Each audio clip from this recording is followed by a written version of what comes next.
Thank you very much for agreeing to talk to us. Please do introduce yourself. Hello, I'm Robert Bailey. I'm the President and CEO of Abacus International, based out of Singapore.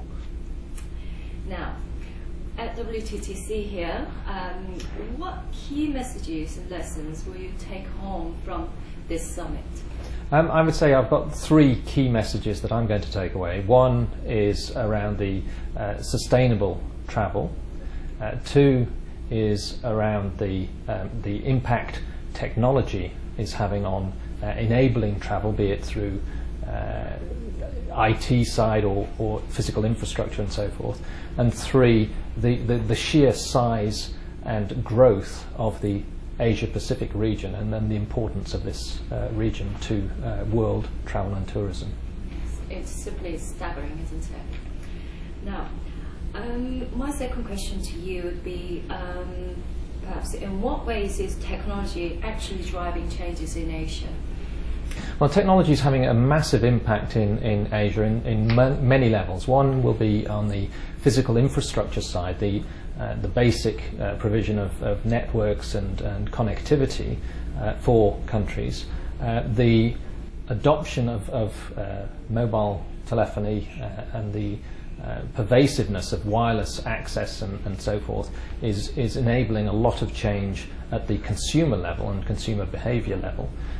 It's also having an impact on the way businesses deliver their services and also market and sell themselves to the consumers in the region. So that's more on traditional tech IT side of it. On the infrastructure side, technology is helping immensely in terms of the hardware, so provision of new aircraft, efficient aircraft, which can cater to the massive demand and the increase in travel. The facilities on the ground to receive the travellers, and these be airports, ports and high-speed rail links, etc., road infrastructure. So there's technology associated with that. And last but not least, it's the infrastructure required and the technology required to raise awareness and training of the population who are going to end up consuming and or working in the tourism and travel space.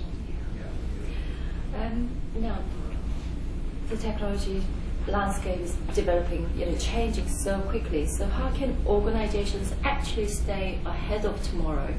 What is Abacus, for example, doing to stay ahead? Well, what we do is we've been in technology for many years. We've been established for around 25 years. And what we've been doing is monitoring available technologies, be they in computing, in telecommunications, and in terms of the travel-related booking services. And what we're trying to do is enable, as a middleman, as an intermediary, we're looking to aggregate rich content from multiple sources and suppliers and make it available to consumers through our technological, let's say, hosting and distribution systems. And what we're effectively doing is simplifying the technical complexity, the IT complexity, to make the travel research, book and consumption process more seamless and comfortable to the end consumer.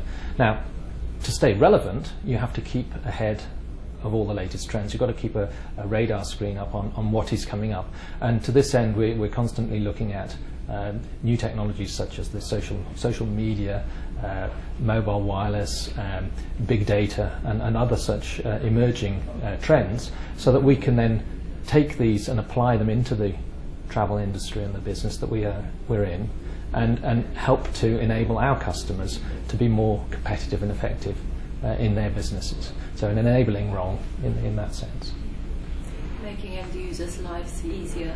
Yes, and also I would say helping businesses to become more efficient and productive so that they can serve their customers better, giving them time and adapting to the changing consumer behaviours as well. So what we're doing is helping them to evolve and serve their customers better as well, and make obviously a profitable return. Fantastic. In your view, what are the predictions for the Asian travel landscape for the next 5 years, 10 years? Is the growth sustainable, and will it be this demand can meet supplies, governments can do enough to make the travellers to keep coming. I think in Asia we have a tremendous opportunity, and there's tremendous growth. Just if you look at the statistics on population and gross domestic product growth and in terms of economic growth, the outlook is very rosy. Having said that, I think in Asia we know that we face more than our fair share of hiccups and disruptions. So be it bird flu, be it earthquakes, tsunamis, or whatever, financial crises. And we have the ability to weather those. So I think if I look at the simple demographics, the simple economics, and the dynamic that we see in Asia from that side, it's tremendous opportunity and growth. What I think we always have to do is keep a sense of reality there and say the technology that we have is also growing rapidly, and I think we'll see some leapfrog of technologies here in Asia. I think we'll see innovation coming out of Asia, which will spread into other regions, and I think as a result we will be able to tap into this growth even if there are disruptions along the way. So the summary there is it looks very positive. I think there's a lot of investment coming into the region. There's a lot of people being trained and developed and joining into the travelling public, as it were, and I think that will continue. That's a massive opportunity, obviously, for the aircraft manufacturers and everybody associated with tourism, but it is also a very healthy underpinning to stimulating and sustaining economic development throughout the region. So I think it's a virtuous cycle, always taking into consideration that some of those forecasts may not be as high as they initially look. Yeah.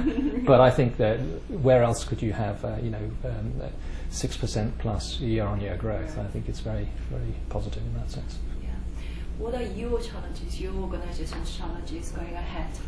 Our challenges are to transform the business in terms of business model, to adopt the new technologies, and to maintain relevance in a rapidly changing travel environment in Asia, Asia Pacific, in fact, and in particular with all the emergence of low-cost carriers, all the new travellers, and combining that with the technologies that are there. So what we have been doing is we set up an organisation attached to Abacus called Abacus Ventures, which allows us to look at new startups, new collaborative ventures, so that we can start to experiment and expand while still maintaining the core service and quality in our business, and tap into that new areas of growth rapidly. That's a great idea. Well, it is great to hear from you. Thank you very much for talking to us and breaking travel news. Thank you.